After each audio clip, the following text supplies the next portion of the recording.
আসসালামু আলাইকুম গাইস, সবাই কেমন আছেন? আশা করি অনেক ভালো আছেন। তো আপনারা কিন্তু অনেকে আমাকে কমেন্ট করে বলছেন, ভাই আমার এলএমসি এপিকেটা ওপেন হয় না, ওপেন হলে কিন্তু আমি ফটোশ্যুট করতে পারি না। তো আমি যদি কোনো ফটো ক্লিক করি তো সেটা আমার সেভ হয় না, দেন আমাকে কিন্তু ক্যামেরা থেকে বের করে দেয়। তো এক্সএমএল ইনপুট করলেও কিন্তু আমাকে ক্যামেরা থেকে বের করে দেয়। তো এরকম নানান ধরনের যে সমস্যাগুলো, তো সেই সমস্যার সমাধানটা নিয়ে কিন্তু আমি আজকের ভিডিওটা তৈরি করছি। তো মনোযোগ সহকারে আপনি ভিডিওটা দেখবেন, টেনে টেনে দেখবেন না, স্কিপ করে দেখবেন না, তাহলে কিন্তু কিছুই বুঝতে পারবেন না, পরে আপনার সমস্যার সমাধানটা কিন্তু হবে না। তো এখান থেকে চলে যাবেন আপনি আপনার প্লে স্টোরে। তো প্লে স্টোরে আসার পরে এখানে সার্চ করবেন CPU-Z। তো CPU-Z সার্চ করার পরে দেখতে পারতেছেন যে আমার সামনে কিন্তু এই অ্যাপ্লিকেশনটা চলে আসছে। দেন এখানে আমি এই অ্যাপ্লিকেশনটা ইনস্টল করার কারণ বলতেছি। তো এখানে আমি বলে রাখি যে যাদের ফোনে আপনার স্ন্যাপড্রাগন প্রসেসর বা মিডিয়াটেকের প্রসেসর আছে, তো তাদের ফোনেই কিন্তু জিক্যামটা সাপোর্ট করবে। জিক্যামের যে কোনো যেই ভার্সনটা আছে, তো সেই ভার্সনটা কিন্তু খুব ইজিলিভাবে সাপোর্ট করবে। এখানে আপনার যে ফোনের যে প্রসেসরটা, তো এই প্রসেসরটা কিন্তু আপনি অ্যাপ্লিকেশনের মাধ্যমে দেখতে পারবেন খুব ইজিলিভাবে। তো একটু লোডিং নিচ্ছে।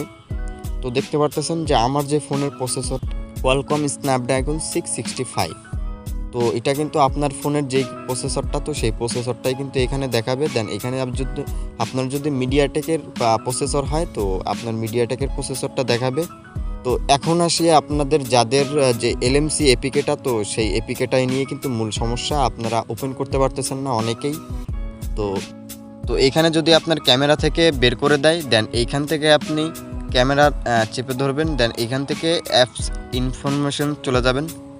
তো এখানে আসার পরে এখানে স্টোরেজ নামে একটা দেওয়া আছে, তো এটাই ক্লিক করে দেন এখানে দেখতে পাচ্ছেন ক্লিয়ার ডেটা। তো ক্লিয়ার ডেটা ক্লিয়ার করে দেবেন।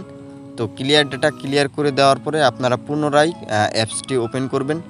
তো দেন এখানে যদি আপনার ওই সমস্যাটা হয়, বারবার বের করে দেয়, দেন এখান থেকে ফার্স্ট অফ অল আপনি তো উপরে দেখতে পারতেছেন যে এই যে AWB, তো এই AWBটা আপনারা অন অফ করে এটা চালু করে দেখবেন। যে অন অফ করে দেখলেই কিন্তু আপনি এটা সিম্পলভাবে বের করা অফটা সমাধান হয়। তো যাদের XML ফাইলগুলো ইনপুট করার পরে আপনার ক্যামেরা থেকে বের করে দিচ্ছে, তো এখান থেকে চলে যাবেন আপনারা মোর সেটিংয়ে। তো এখানে ক্লিক করবেন, দেন মোর সেটিংসে ক্লিক করবেন। দেন এইখানে দেখতে পাচ্ছেন সেটিংস, তো এখানে ক্লিক করবেন।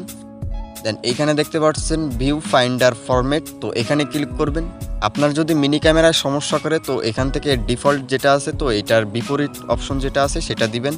দেন এইখানে যদি আপনার ব্যাক ক্যামেরার সমস্যা করে, তো এখান থেকে আপনি ফ্রন্ট ক্যামেরায় চলে যাবেন। দেন এইখানে আপনি এটার বিপরীত যেটা আছে, তো এটা সিলেক্ট করে দেবেন, আপনার সমস্যার সমাধান হয়ে যাবে। যাদের ফটো ক্লিক করার পরে আপনাদের সেভ হয় না, তো এখান থেকে উপরে ক্লিক করবেন। দেন এখানে দেখতে পাচ্ছেন HDR+, তো HDR+টা আপনার এখানে মাঝখানে দেওয়া আছে HDR+। দেন এখানে দেখতে পাচ্ছেন অফ বা অন, তো এখান থেকে আপনারা অফ করে ট্রাই করবেন। তো অফ করে ট্রাই করলে যদি না হয়, তাহলে আপনারা এটা দেবেন। তো দেওয়ার পরে আপনার যে কোনো একটাই আপনার সাপোর্ট করবে। এই সব সেটিংগুলো যদি আপনি করেন, তো আপনার সমস্যার সমাধানটা কিন্তু হয়ে যাবে। তো দেন এখানে তারপরেও যদি আপনার সমস্যার সমাধান না হয়, তো জিক্যামের যে যতগুলো ভার্সন আছে, তো এটা কিন্তু আপনার ফোনে সাপোর্ট করবে না যদি আপনার প্রসেসরটা কম থাকে। দেন আপনি কিন্তু আমার ভিডিওর ডেসক্রিপশনে কিন্তু আমি 11 থেকে যেই এলএমসি এপিকেগুলো আছে, তো সেই এপিকেগুলো কিন্তু আমি ওখানে দিয়ে দেবো ডিসক্রিপশনে। ভার্সনের যে কমটা আছে LMC8.11 বা 12-13, ওই 3টা ভার্সনে কিন্তু আমি ভিডিও ডেসক্রিপশনে দিয়ে দেবো। তো এখান থেকে আপনারা নামিয়ে ট্রাই করে দেখতে পারেন, হলেও হতে পারে। তো ভিডিওর ইনফরমেশন যদি ভালো লেগে থাকে, অবশ্যই একটা লাইক করে দিবেন। আর চ্যানেলে নতুন হয়ে থাকলে সাবস্ক্রাইব করে দিবেন, আর পাশে থাকা বেল আইকনটা প্রেস করে রাখবেন, যাতে নতুন নতুন ভিডিও সবার আগে আপনার কাছে পৌঁছায় যায়। আর নতুন কোনো কনফিগ ফাইল বা XML ফাইল দরকার হলে অবশ্যই কমেন্ট করে বলবেন। তো দেখা হচ্ছে নেক্সট কোনো ভিডিওতে। ততক্ষণ সবাই ভালো থাকবেন, সুস্থ থাকবেন। আল্লাহ হাফেজ।